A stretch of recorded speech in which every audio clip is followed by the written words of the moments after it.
الله يا سبحاني جدلنا بالنوراني الوالي قد رباني شيخ عبد القادر الجيلاني.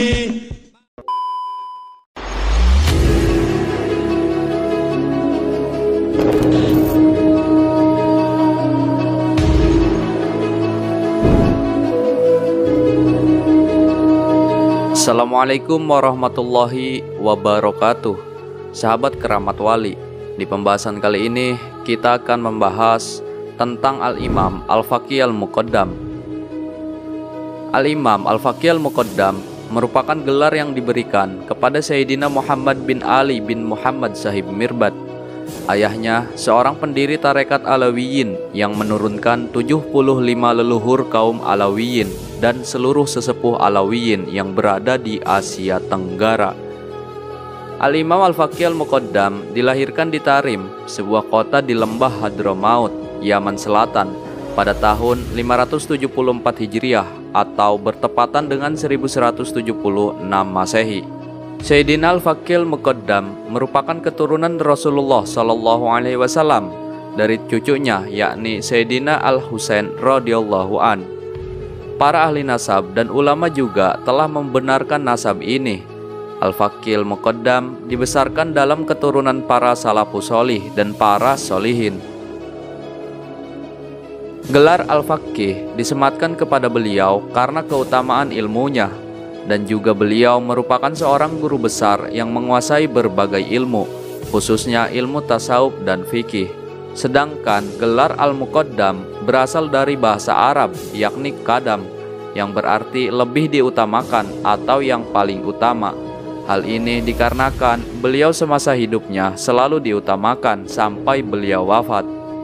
Bahkan makam beliau yang berada di Janbal juga sering dijarahi kaum muslimin di seluruh dunia. Selain itu, beliau juga sebagai seorang pencetus sekaligus imam bagi kaum mutasawwifin di Tarim Hadramaut. Beliau juga penyandang gelar syekh dari kaum sufi pertama di Hadramaut. Di antara kekeramatan Sayyidina Al-Faqih Al-Muqaddam sangatlah banyak. Beberapa di antaranya: berzikirnya pohon-pohon dan batu-batu. Sayyidina Al-Faqih Al-Muqaddam telah melakukan riyadhah dan mujahadah yang sangat luar biasa, dan beliau telah berujlah di lembah An-Nu'air selama setahun beribadah siang dan malam. Pada satu kesempatan, anak beliau, As-Syeikh Ahmad, mengikuti beliau berujlah. Maka tatkala ia sampai di lembah tersebut, dia melihat Al-Faqih Muqaddam sedang berzikir jahar.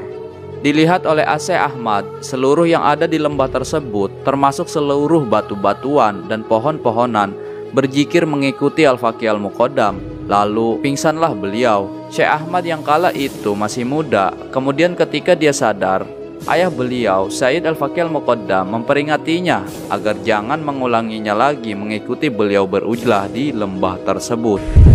Sayyidina Al-Faqih Al-Muqaddam radhiyallahu an dan Nabiullah Hud alaihissalam.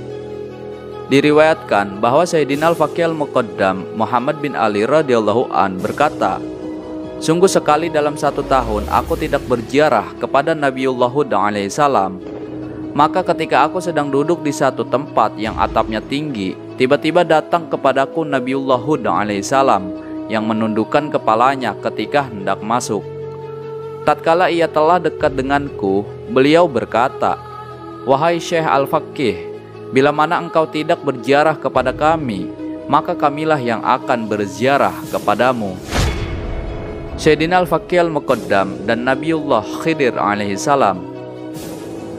Berkata As-Syeikh Abdurrahman Al-Khatib radhiyallahu an di dalam kitabnya Al-Jauhar Asy-Syafaf, dan beberapa para pemuka kaum sufi meriwayatkan juga bahwa telah berkata As-Syeikh Abdurrahman bin Muhammad As-Segaf radhiyallahu an pada saat ketika Sayyidina Al-Faqih Al-Muqaddam Muhammad bin Ali radhiyallahu an sedang berkumpul bersama para sahabatnya.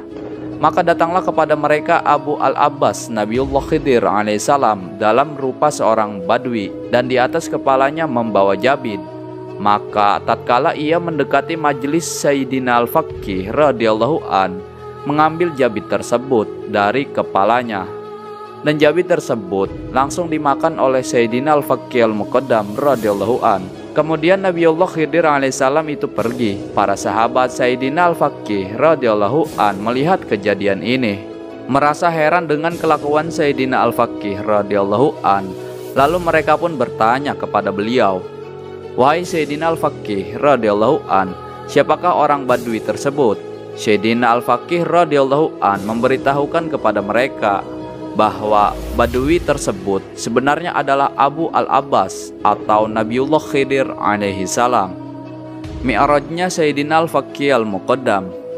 Murid Sayyidina Al-Faqih Al-Muqaddam yaitu As-Syaikh Sa'id bin Umar Lihab selalu menyaksikan Sayyidina Al-Faqih radhiyallahu an mi'raj ke langit setiap malam.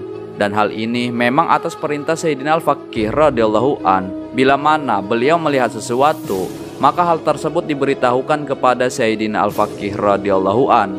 Pada saat ketika Sayyidina Al-Faqih radhiyallahu an baru turun dari mi'raj beliau, As-Syaikh Sa'id melihat sesuatu yang berkilau, berbentuk bulat melekat di baju Sayyidina Al-Faqih radhiyallahu an. Kemudian diambil oleh Syekh Sa'id. Kemudian diberitahukannya kepada Sayyidina Al-Faqih radhiyallahu an.